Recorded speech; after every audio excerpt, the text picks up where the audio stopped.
Why does God allow suffering? It's one of the deepest, most personal questions we can ask. And if you've ever found yourself wondering this, you're not alone. The Bible doesn't shy away from this question. It confronts it head on. So let's explore what it says. First, it's crucial to know that suffering was not part of God's original plan.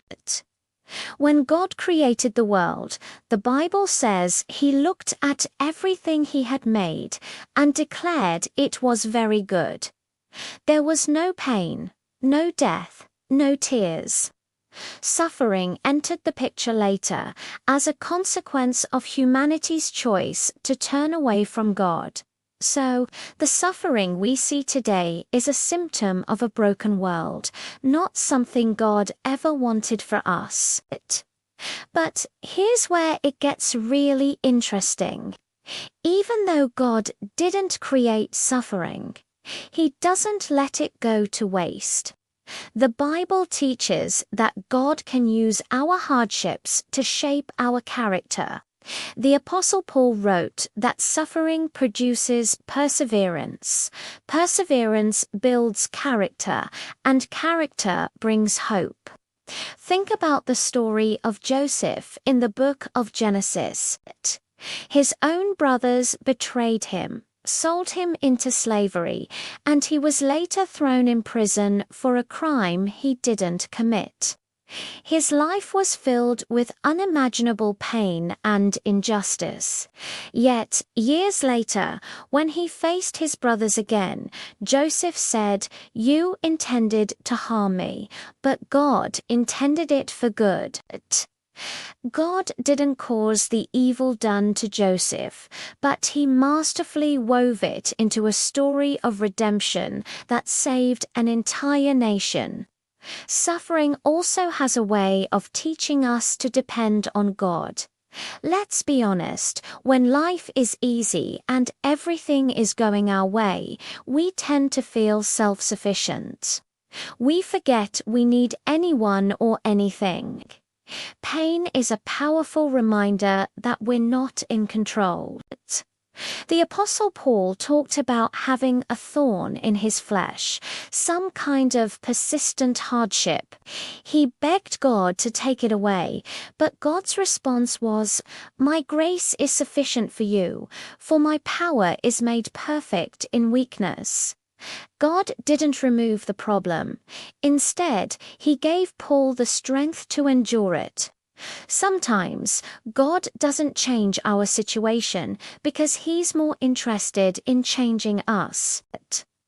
In some cases, suffering can be a profound test of our faith. The story of Job is the ultimate example. In a short period, Job lost his children, his wealth, and his health. He had no idea why this was happening, and his friends just made things worse with their bad advice. Yet, in his darkest moment, Job declared, "Though he slay me, yet will I trust in him." His faith wasn't based on his circumstances or his understanding. It was a raw, rugged trust in God's character, even when nothing made sense. In the end, God restored Job and revealed His own majesty, showing that true faith is what remains when all the answers are gone. And perhaps the most comforting truth is that God isn't some distant, unfeeling observer of our pain. He suffers with us.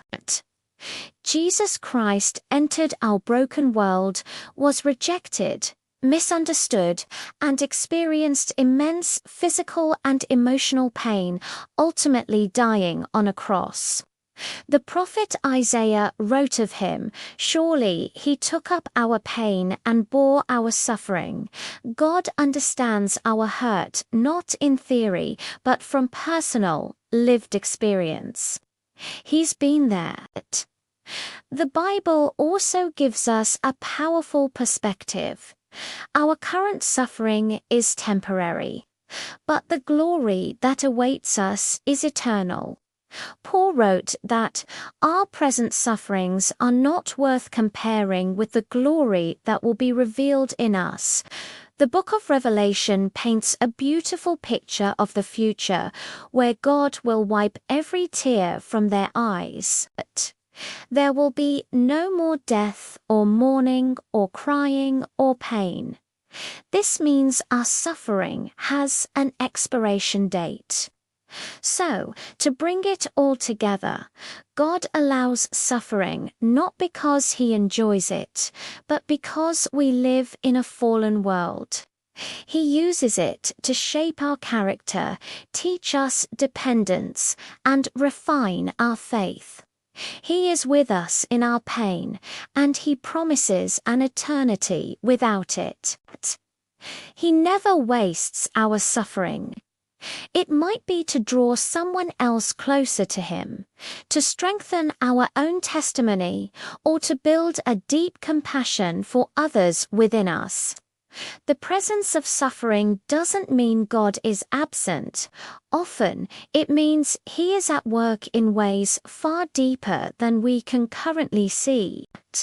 Thanks so much for watching. If this message resonated with you, please like, subscribe, and share it with someone who might need to hear it. See you next time.